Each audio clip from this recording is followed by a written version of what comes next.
Hello and welcome to New York Sofalites. My name is Rachel. I'm here today with my best friends, my oldest friends, Stephanie and Gretchen, who are together in the same space, which I think is a first on this I think so. podcast. It Yeah. might be. I think Rachel and I have been in the same space a couple times, but we haven't been in the same space before. Yeah. This is exciting. Oh, Yeah. yeah. This is great. So we're the sister duo. We're the Greek chorus. We're the Bobbsey twins. Yeah. We're just really annoying. Yeah. And there is a lot going on out in the world. And today we're here to kind of have like a little Diane Keaton remembrance. Yeah. She passed away this past week, and it was really affecting for a lot of people. She meant a lot to a lot of people. Her career was absolutely incredible. She was an absolutely incredible person and a true Sofalite. Her wardrobe is the stuff of legends, and Literally. Yeah. nobody does wide leg pants and a hat like Diane Keaton. And so we are here today to celebrate her and talk about a movie that, like, for truly no reason, was so important to us as children. Formative. Yeah. Like, For some reason, so the movie is First Wives Club, and for some reason, whenever I think about it, I kind of put like our moms in the movie in my head. Even though, so my mom was not divorced, so I Yes. don't. My mom at the time wasn't either, so it's yeah, weird. when it came out, she wasn't. I don't know, like one anecdote I remember is I saw this movie with another friend and her mom and maybe one of yeah. her mom's friends, and I came home from it. I thought it was like the best thing ever. Like, truly, like, I don't think I fully understood what like the concept of a first wife was or like any of this sort of more mature stuff, but I just loved the energy and I was like completely obsessed with it. And like the last scene that you don't know, but anyway, I got home from it and my mom was on the phone with your mom, Rachel, and like your mom had just gotten tickets to see it. And my mom was like, "Oh, Steph just saw it. Did you like it?" And I was like, "It was the best movie I've ever seen in my life." Your like 12-year-old life. Yeah, I was like 9, 12. I don't know. Like, we were really young when it came out. Okay, and- so yeah, wait, let's set yeah. the stage a little bit. This movie came out in 1996. So Okay. So you were 9. how you were I 9. was 9 10. slash 10 Yeah. because my birthday's in the middle of the So, year. yeah, But I was so 7. whenever, I don't know when it came out, but I saw it in the theater. So Okay, so you saw it, you were a little bit older than us, so you got to see it in the theater. I distinctly remember having to wait. Not like having to wait. I'm sure I wasn't aware of it being in the theater. I was 8, but it did at some point. The VHS came home from the Hollywood Video into my house, and I think we watched that thing probably like conservatively like 12 million times. yeah, 100%. Yeah. Yeah.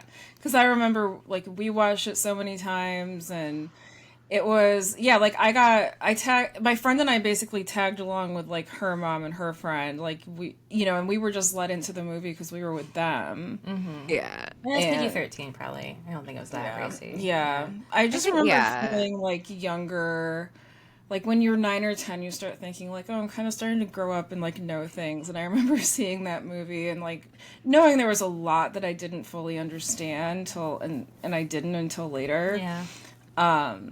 But, yeah, I forget where I was going with that one. But, Well, it was very formative for all of us, I think. Yeah. I think it was Anyway, important for yeah. all of us. Yeah. great movie, great cast. Diane Incredible Keaton. cast. Yeah. Incredible Diane Keaton performance. Amazing Bette Midler performance. Amazing Goldie Hawn performance. Very, very good Sarah Jessica Parker and Maggie Smith guest work. Yeah. And Love who's it. the woman who was in Showgirls? I feel bad because I know she Oh, was Elizabeth Berkley. Elizabeth Berkley. She's in it too. She made this movie like back to back with That's Showgirls. what I was This going is, to ask. Was it before or after? Because I couldn't remember. Yeah. I think it might have been like right after. I was Yeah. watching a clip and I was like, who is that woman? Who is that woman? I know her, and that's who Yeah, it was. Jessie Spano. Yeah. Honestly, though, there is one shot that, like, and this never really landed for me when I watched it as a kid, but there is one kind of like a tight shot of her face.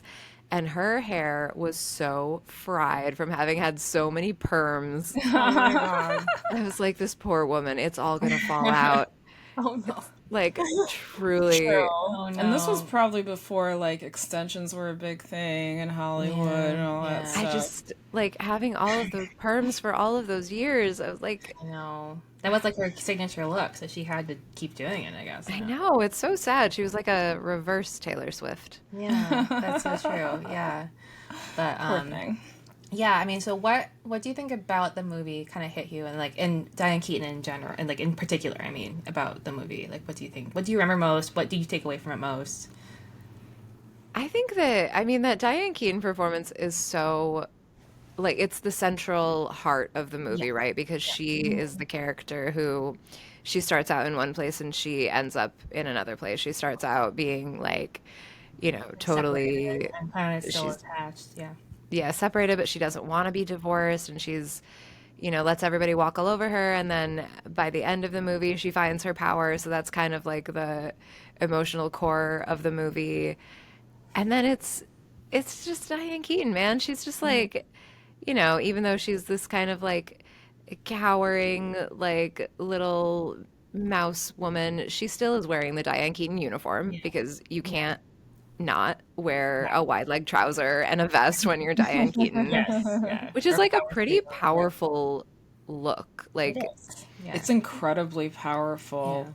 Mm-hmm. Yeah, like her silhouette is just like emblazoned into my mind and like I feel like our collective, Yeah. yes. Yeah. unconscious somehow because it's just she's so feminine, but there's the masculine 70s like streak when in that silhouette is just so good. Yeah. Oh, So absolutely. iconic. Yeah. Like if she hadn't done it, And she was the one that kind of, it wasn't even it originated with Annie Hall, but it wasn't even the Annie Hall, designers that did it or dressers. Woody Allen basically said, let her do what she wants. Like she can dress this character. So oh really? she did it. That's Yeah, cool. yeah. But, yeah, I think for me, it's funny because it was I was 7 when it came out, so I probably first saw it when I was like 8. And it's funny to think about, but I remember seeing, Diane Keaton getting so mad in the therapy office, like hitting them. Oh my God. That's something Yeah. I think about like not infrequently. Yeah. But anyway, go on. And I also remember, I think too, like I I'm would not think gonna about lie, it. Yeah. it's Yeah. not that. Like that little Yeah, not that um, infrequent.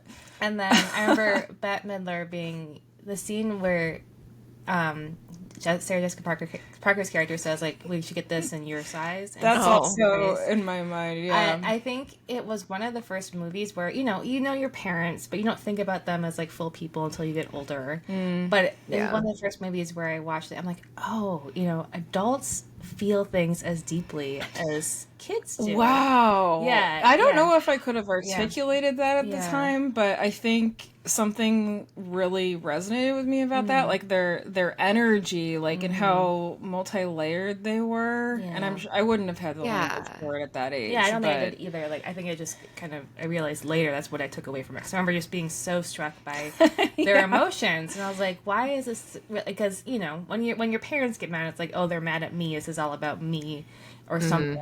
At least that's or how your I felt. like your Yeah, siblings, yeah, or like yes, like you feel like it's so internal or something, and I don't know what the word is, but then when you see these people outside of yourself and outside of your family feeling these very deep things and identifying those emotions and like recognizing that hurt, and you're like, oh, adults are people too, like as a 8-year-old. Like, yeah.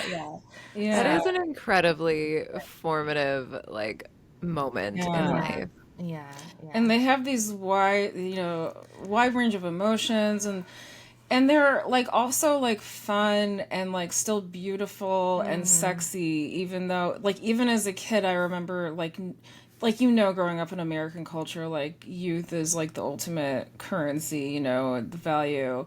But I remember watching that and just being blown away by like, oh wow, these women aren't like 16 or 20, but they're living these incredible, like they're very deep, very layered, joyful, they're not just curling up and like, Yeah.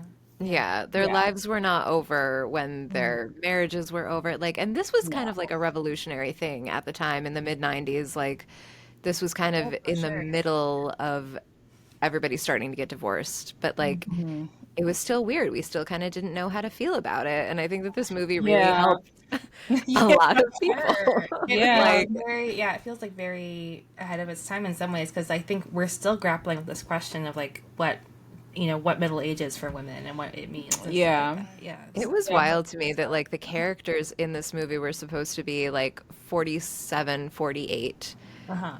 which, now seems like, people who are 47, 48 look like me. They don't like even look like adults usually in Hollywood. Yeah.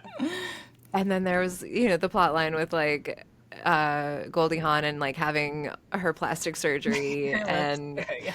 Oh my God, so good. oh Yeah. my God. And then just like thinking about this, like did they had plastic surgery back then. Obviously it existed and like you could get it, but the idea in the film was that like Bette Midler and Diane Keaton hadn't had plastic surgery and like maybe they hadn't in Yeah. their like mid to late 40s, but they looked great. That was amazing. Yeah. Amazing. Yeah, because I don't think Botox was really popularized to like the early 2000s, right? And then Yeah. the lip filler even surprised me. I'm like, oh, I guess it existed, but it Yeah. really wasn't as good. But It yeah, wasn't, yeah, It but it was was just definitely collagen. People were just yeah, that's literally, right. Yeah, they were pumping their lips full of collagen, which like I can't even imagine in the year of our Lord 2025. Like that's so far from like our experience of how lip fillers work. I Well, I know. thought they also did, I could be wrong, but I have this memory of reading Kelsey Kirkland, Oh yeah. prima The donna ballerina. I'm not done with this. Oh, Her sorry. For memoir, context, which I I gave was, Stephanie some coffee. I thought I was we're bothering sharing her. coffee in our childhood, Yeah. like Peter Rabbit Yeah. mug. But Sorry, Kelsey Kirkland. Go on. yeah, Kelsey Kirkland. I read her autobiography memoir when I was like way too young to be reading it. I know. But she mentioned I like putting silicone in her lips, like because she definitely did. Silicone. She definitely put something in her lips, and I feel like it was silicone, but I'd have Oh to no. check that. Like it was crazy. Like yeah, Like a she BBL, like a Mexican BBL. yeah, yeah. Well, not even And that. like, and she they was do like, so good stuff down there. yeah, It's she'd like deny it to yeah. her parents, and then one day her mom woke up from sleeping and was like, "I know what she did. She injected silicone in her lips, or I don't know, something crazy." But anyway, yeah. So like, it was around. Wow, okay. It was around, but it wasn't. It was around, but it prevalent. wasn't good. And I think that now that I'm thinking about it, knowing what we have come to know about the quality of the plastic surgery in the mid 90s, I'm guessing Goldie Hawn had not had a lot done back then because she did look amazing Yes. and very timeless and very natural. Like I could see someone who had had their work done in 2025 looking the way that Goldie Hawn looked in 1996. Yeah. But with where the technology was at that time, I think that that character had had much more done than the actress. Yeah. I Yeah, agree. Yeah. yeah. I do agree. That was the impression I got. Yeah. Yeah, because they're kind of making fun of it too. And I don't know. Yeah, and it was very funny. Like the effect that, like, I don't know who did the makeup for that scene when she Yeah, like had her lips really big. Yeah. It was really funny, and it was really good. Yeah. Yeah. So good. Some things never change, I guess. You know? Oh my God. Yeah. I love that. I mean, yeah, that was such a good scene where she shows up at the funeral. Like, Oh my it's great when God. she makes it to the funeral, but like, it's just funny. Yeah, I think It's a comedy, okay? It's a comedy. Yeah. I think another, two other scenes. I think like the Heather Locklear scene in the beginning where he's like kind of like. Oh, like God. the weird like boob thing in the beginning. Yeah. And then, So weird. so weird. So I think that I heard her talk about that. So she was on the Scrubs podcast. She was the Fake Doctors Real Friends podcast, and I think that she mentioned that that was like one of her first, if not her first, like Hollywood role, and she was like, it was so weird. Like it was not something that like probably she would have done today, and like Yeah, it was a weird thing. Yeah.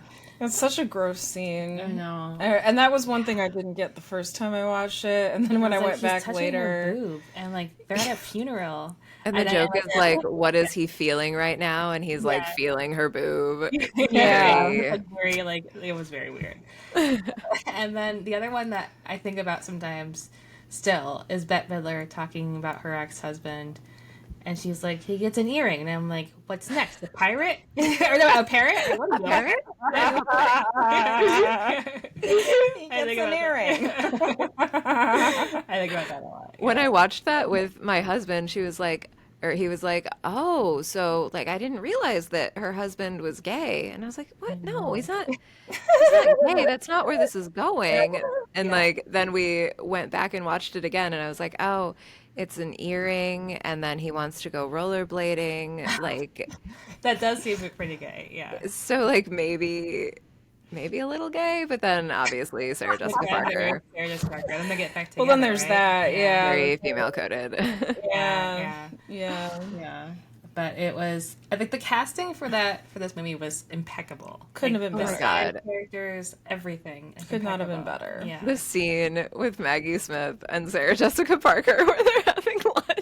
Yeah, that was so funny. Oh my god. This is coming back to me, like, yeah, as you say it, yeah. She like Maggie Smith is like trying to distract Sarah Jessica Parker or something, and she's trying to like I don't know trick her into hiring this terrible decorator. So she invites her to lunch, and like Maggie Smith is like her Upper East Side old money like mansion, and then Sarah Jessica Parker is like straight up trash and is that weird apartment. Yeah. Usually I bring my own salad dressing, but this is really good. That's right. Doesn't she like curtsy when she goes to Maggie Smith or something? I don't remember. I don't know. I think that she does a lot of like bowing and scraping in the face of like people of a higher social class. It's very funny. She's very, and this was like after they had done Hocus Pocus together, she and Bette Midler. Oh, yes, and I remember feeling like that was a natural progression to me. Like, I was like, well, they're in that other movie. I always loved Hocus Pocus, and I was like, this makes sense to me. Like, they're back, It definitely colors the scene when they're in the store and they have that confrontation like a little bit differently. Yeah. It's like you can see that just being so much fun. Yeah. Oh, totally. Totally. And I think Sarah Jessica Parker like really did well in this. Like so good. I forget, because Sex and the City, not my favorite show in hindsight. I know that everyone would watch it a lot, not my favorite, but I forget that she's actually like a really can be amazing comedic actress. Like amazing. She's so talented. Yeah. Is on Sex and the City. I feel like when we decided Carrie was the problem, we should have just stopped there. I understand that we've like the worm has turned and we've kind of come around on that, or the millennial or the Gen Zers have anyway. But I would just like to say that I am planted firmly in the Carrie was the problem camp. But I don't think Sarah Jessica Parker was the problem. No, not at all. I don't think so. I think she was great in it. Reason why people like Carrie is Sarah Jessica Parker. I think if anyone exactly. Otherwise she would have been insufferable. Totally. Wouldn't have lasted as long as it did. Yeah, no, not at all. Yeah. But anyways, so Diane Keaton, I think the other movie that very similar wardrobe, I would say, Baby Boom, I think was a big one for us. My mom loved Baby Boom. Oh my god, I love that movie, and I love also like think about that movie quite a bit. Anyway, sorry. Oh my god, me too. Every time a celebrity comes out with like a line of baby food, I'm like, oh my god, somebody just rewatched Baby Boom. Yeah, exactly. Yeah. I think about that a lot. Like in the last scene, like where she goes off on her own. It's just like so inspiring, like chef's kiss. I do think about that when I think about moving to Vermont.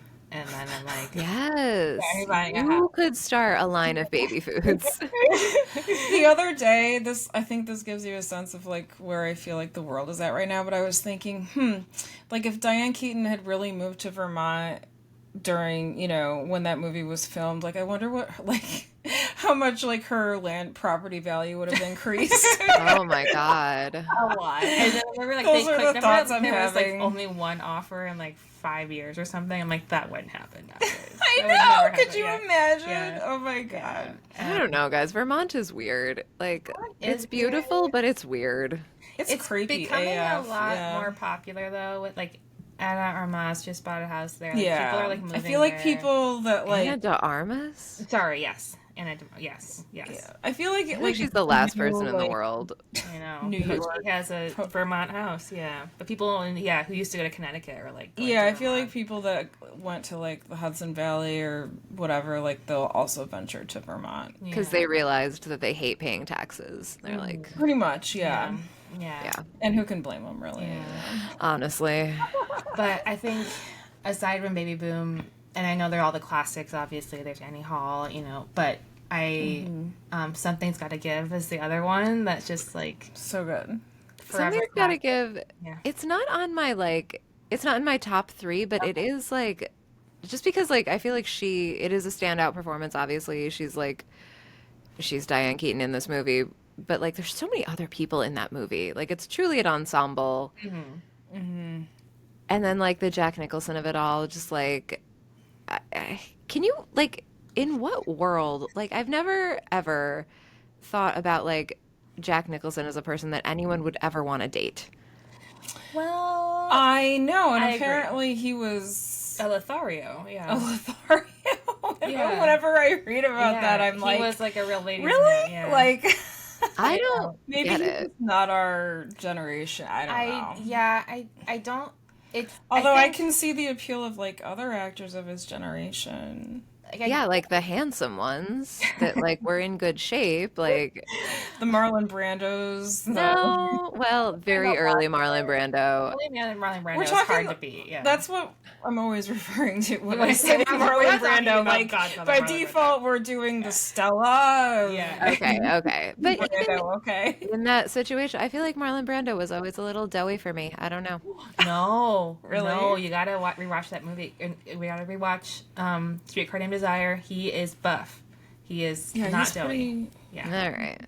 I'll take your word for it. Also, his face is nice, so His face is just that very helps. nice, Whatever. Yes, no, he was handsome, but Jack Nicholson was never handsome. The hairline was whack. He was never in good shape. He seemed creepy, and it's not just because of The Shining. I know. I think that the casting made sense for that movie, but I think it could have worked with many other actors. It could not have worked with many other actresses. I think Diane Correct. Keaton was the one to do this movie. She was great. I also remember, that one also opening up my eyes, be like, oh yeah, Dodoy, people can fall in love at any age. Like, and it it was just something that I don't know, like, and I'm like, oh, I guess, an older woman can win out over her friggin' daughter, which is also a weird plot point. But So like, whatever. weird. Such a weird plot. I feel like this is another thing. Like, Diane Keaton was a trailblazer in so many ways, but I don't think that people really were thinking that like women over the age of 40 could fall in love until Diane Keaton was like, Yeah. I am a stone cold fox in my mid 40s and the world needs to know. Yes, Yeah. exactly. Yeah. Exactly. And she's amazing because she, didn't end up getting married. She adopted 2 kids. And Yeah. I remember reading this article, actually, recently after she died, I was Googling her. And this, like, and even at, like, I was telling something about this.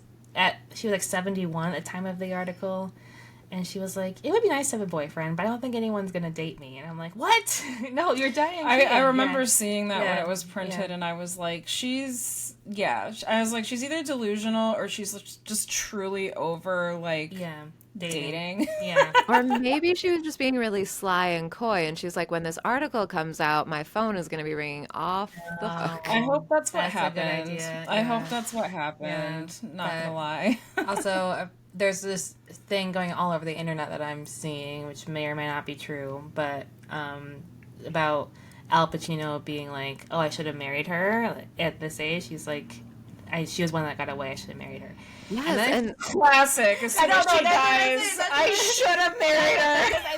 I found today. I wish I had saved it, but yeah, someone way to glom on Al know, Pacino.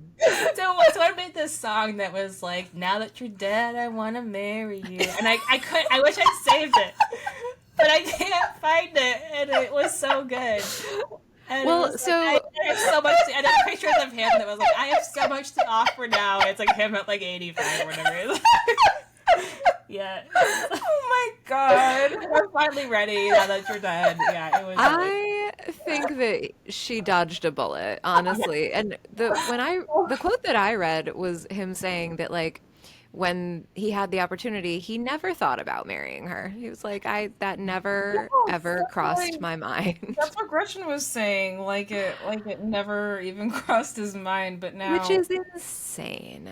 yeah. which is But like that's now he like is very 82 and he has like a toddler and It's like, I should have married Diane Keaton, I guess. I he's feel like like I'm too Diane old to be a Keaton dad. Oh dodged my a god. bullet. I think she dodged a bullet too. And I think she she's totally much more did. mature about it because she also said in that same article, I think, she's like, yeah, he was probably the love of my life, but I also think we were not meant to be together. Like, it was, we Can had to, That is happen. very mature. yeah, Yeah. like, we had to say goodbye. It just wasn't working. And, I guess at the time she was like, I just wanted him to, like, not, he's like, he doesn't even need to ask me. Like, I just want to get married. Like, we don't need to make a big deal out of it. But he didn't want to do that, I guess. So, yeah. That's kind of tragic. That's like what's that movie that didn't win the Oscar when Moonlight won the Oscar?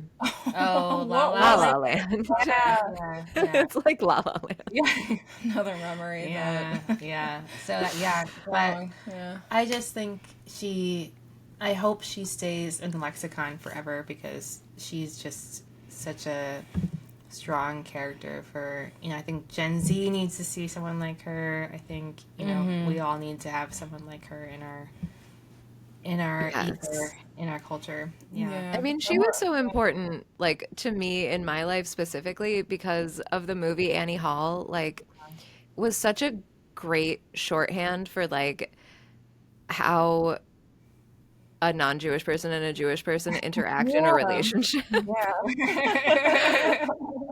Like growing Yeah. up, my dad was Jewish and my mom is not Jewish, and like people who had seen Annie Hall got it, and people who had not were like, "How does this work? We don't understand." That's so funny to me. I like the. I That's think because I grew up with crazy. you guys, I was like, I don't get it. Like, why? Yeah, like when I first saw it, Like, I was what's the like, what's difference supposed to be so between- funny? Yeah, like what's the difference between the Jewish people and not Jewish people? And, like, isn't now- everyone anxious? I don't know. But, Yeah, like, well, yeah, we Well, come that's from the thing. Is it like they yeah, are, I and was Diane Keaton is anxious in that movie, but in a completely different way. And like, so it's like two completely different schools of anxiety flooding the screen. It's really beautiful. yeah, that's true. There's Scandal something for noted on the Woody everyone. Allen stuff, but Yes. Yeah, Yeah. I know. It's like, why did he have to go do that 30 years ago? So now we have to be careful about how we feel. and also the guy, I forget the name of the actor that from the First Wives Club that played her husband in the First Wives Club. He is also a sex predator. He's Yes! the worst. Yeah. I watched, he was on Yeah. like they covered him on an HBO show Yeah, I think recently. I Did saw you that. see I didn't that? see it. I didn't want to watch it. But I saw the It ad come was up. like, Yeah. I'm not gonna lie, I watched that episode because I was just kind of curious and procrastinating or something, and I'm not gonna lie, it like kind of depressed me Yeah, because I it don't was think I just wanted to so watch it. disgusting. Yeah. And Yeah. like that guy, we watched that show I watched Seventh Seventh Heaven, Heaven, like, sometimes All like, of the time. I watched did it we? all the time. Yeah, I feel Oh like yeah, we I watched every episode. yeah, and It's so so weird to and- think about. It was like a pastor. and yeah, his it's like family. not like Ugh. something it Yeah. sounds that it sounds like we would be into, but like yeah, like he was on the screen like every freaking week, and then to find out he was this disgusting predator was like really sad, and then to like see the whole like this whole TV show about it, I was like, Yeah. depressing. Yeah. I just like I know that like probably at that time in Hollywood, every leading lady was like constantly on camera with like various levels of sex pest, but like Yeah. I just feel like Diane Keaton had a very like a run of bad luck there. Yeah. She did. Yeah. Definitely. Yeah, I And think she was, so. I think for the same reasons that she was a trailblazer, like if she had settled down with any of these paramours, that would have held her back in a way to like reach her full potential, because Yeah.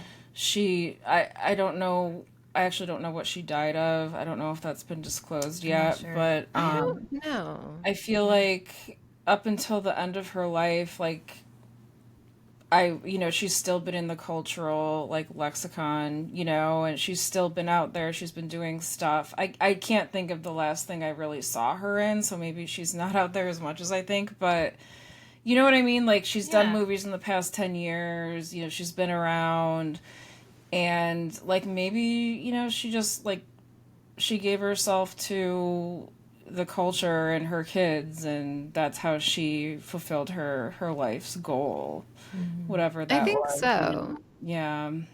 I mean, she definitely has had a legacy of just like, wearing the best outfits in the best houses, like just truly Yeah. Looking great, like just looking great professionally and just being awesome. yeah, she has this great aura, I feel like, where she came across as like warm and fun, like even no matter like what kind of character she was playing, she was very like I don't know, like the camera just like you couldn't stop looking at her somehow. Yeah. Yes, except not warm and fun in The Family Stone. I feel like that was a misstep. Oh yeah, that was. I didn't like that movie. I didn't like that. I didn't like it either. I think the ending is so weird, where like the girlfriend switches, but it's just like it's come on. weird. Like the whole thing is weird. It did not age well. Like it's just strange. Was it set in Vermont? Should we just avoid Vermont? You know what? I like Vermont. I drive through there to get to our family lake house in New Hampshire. I like Vermont, but sometimes I stop in there and I'm like, oh, this is a weird place. Like I don't there's know. a lot of characters. I feel like. I just feel like you're really like the likelihood of running into like an otherwise normal person who's not wearing shoes is like exponential in Vermont. Oh yeah. I mean, and I almost went to Bennington. I wonder what my life would have been like if I went to Bennington. The college. Whoa. Yeah. Almost. You might be one of those like otherwise normal but shoeless people living your life in Vermont too, right? Where like weird things happen, people disappear, and that's where like Shirley Jackson taught. Is that her name? Yeah. Oh yeah. Like we were Haunting of Hill House. Yeah, we always live in the castle or whatever it's called. Oh yeah, we've always lived in the castle. Another great one. Yeah. Yeah, guys, no, stay out of Vermont. I like Vermont. I just don't want to Have you learned nothing from just like the works of Lovecraft? Stay out of Vermont. Yeah, I like Vermont enough to visit. To like pass through. I'll stop and get a on coffee. The way to New Hampshire. I'm like, oh, this place is kind of weird. And I'm like, it's pretty. It's just kind of weird, but it is. It's very pretty. Yeah, and I will say Bennington College does have some beautiful buildings. I've stopped there for those, but yeah. Any other last thoughts about Diane Keaton? Last thoughts. I just like Rachel said, I hope she stays in the cultural conversation forever. Like I think that she will. Davis or what's the I always forget her name, but the woman. I hope we still are talking about her in 50 years. I think we will be. I think every time anyone puts on a tweed pair of trousers, they will think of Diane Keaton, and that is a great legacy. I kind of want to start dressing like Diane Keaton. I'm realizing now, like, tweed pair of trousers sounds amazing. Actually, I could see you crushing that. Yeah. Absolutely, with a vest and a shirt. Yeah, I did love a very Sienna Miller vest in the early 2000s. I'm not sure I can do more vests, but you can bring it into this era.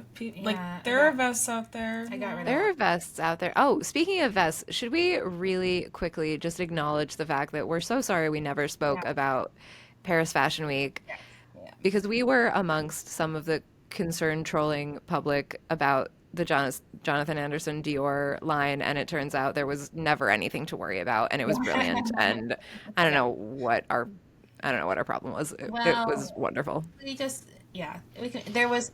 There were some amazing collections, and yes, it was just a crazy couple weeks because there's Taylor Swift, there's Diane Keaton, and we got too far away from Paris Fashion Week. I feel like it got lost, but there were some things that were great. I thought that shout out to the Chanel show for the solar system, and shout out to Martha Stewart for doing it first.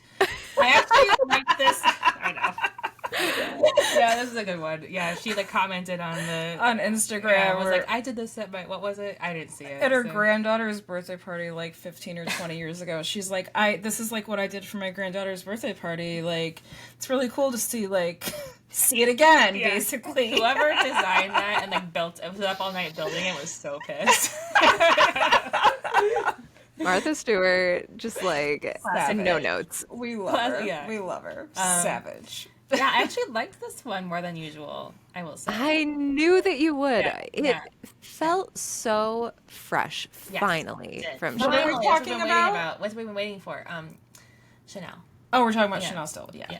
That's what I was waiting for. Yeah. I really like it. Yeah, it wasn't just this like endless parade of like different tweed suits. It was actually fresh and it looked great. I can't wait to see Iowa Debris is one of their new like brand ambassadors, and I can't wait to see what she's going to wear all award season. I assume that she'll be cleaning up this award season because After the Hunt seems to be, although people are not like totally in love with it, it seems like it's going to be like kind of a front runner, although I think that One Battle After Another will sweep everything. All right, I gotta catch up with this. Right, yeah, we need to make a list. Yeah, all right, I'm gonna do that. Okay, and I do want to mention, I'm not sure if this is accurate, I did read somewhere that some theaters, like maybe is either AMC, I think it might be AMC, they might be releasing Annie Hall and Something's Gotta Give in the theaters. Yeah, so we gotta check. We gotta check and see if that's actually happening. Oh my god, Woody Allen's like, I'm gonna get press again. Oh my god, please no. No. Please no. No, I know. Let's keep it focused on the women. Let's focus on, and also Ronan Farrow can have some attention, but we don't. Oh yeah, totally. He's allowed. We're not even sure if he's Woody Allen's kid, so he's probably. I'm pretty sure that he's not, but. Yeah. He's like, I loved how his response to that. He's like, his response tweet was, I mean, we all might be Frank Sinatra's. Like, we all might be Frank Sinatra's kid. Who knows? But he did some great investigative journalism during COVID, and he helped to expose Weinstein. So we believe those women. Yeah, he's done some important stuff. Yeah. Good for him. A child genius. He went to college really young. So. I know. Yeah. But it turned out okay. They don't always turn out okay. Anyways. On that note. Yes. Baby boom.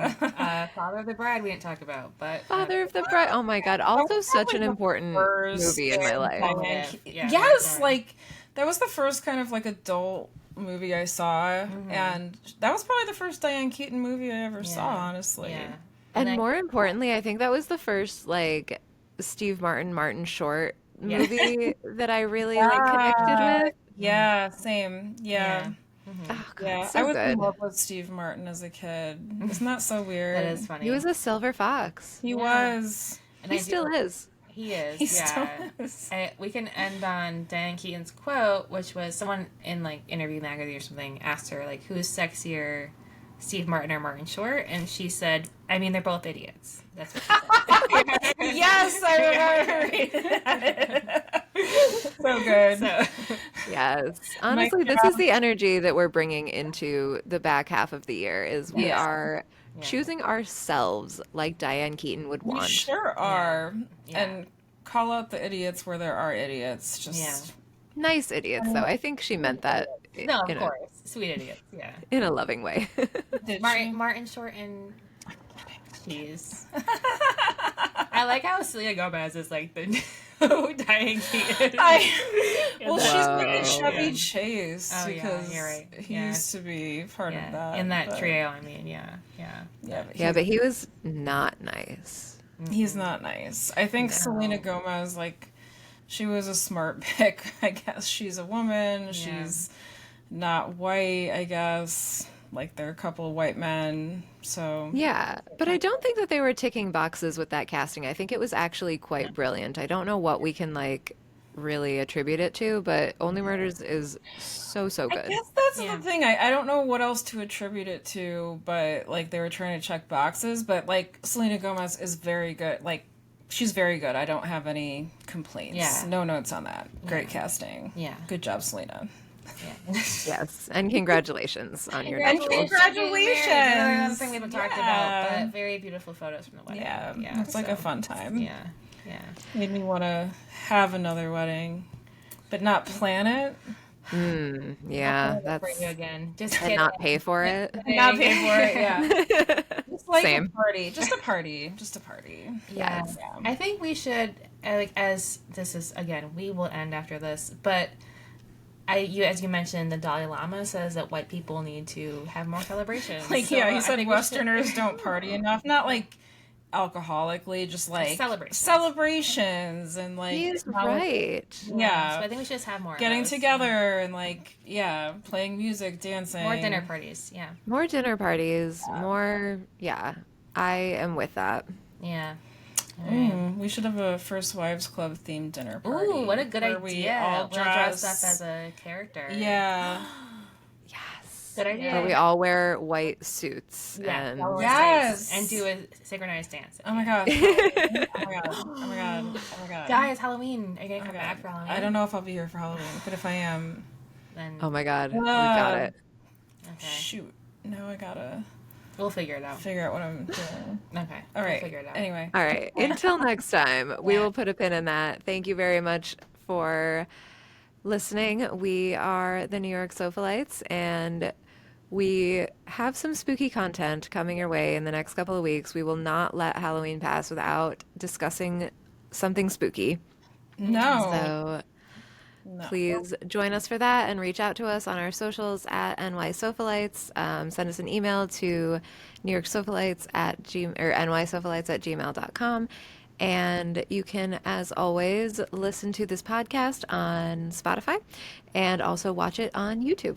Yeah. Thank you. Thank you. Thanks, Rachel, for the lowdown, and big ups to Diane Keaton. Thanks, Diane. Thanks, Diane.